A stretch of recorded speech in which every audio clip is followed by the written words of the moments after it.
الصراحه يا حاج تصرفات الواد ابنك مش عاجباني خالص الايام دي. الواد ابني ليه بس يا حاج؟ شفت منه حاجه وحشه ولا ايه؟ ياه كتير كتير كتير كتير. طب ساكت ليه؟ ما تحكي لي. يعني مثلا موقف من المواقف اللي حصلت قدامي. يعني مره وانا راجع على الشارع، اول الشارع بالعربيه بتاعتي، جيت ابص على يميني كده لقيته واخد بيت تحت بطاطه وعمال يوشوش لها في ودانها ويلعب لها في. يا ناقصه ليه الادب يا حاج؟ يا دي يا ابني. طب اذنك انت بقى يا حاج. انت يا زفت. السلام عليكم ورحمه الله. السلام عليكم ورحمه الله. الحمد لله. ايه هو في حاجه؟ اه والله بتصلي.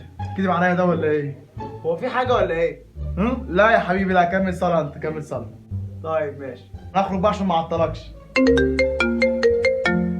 الله الله، الحته الشمال بترن.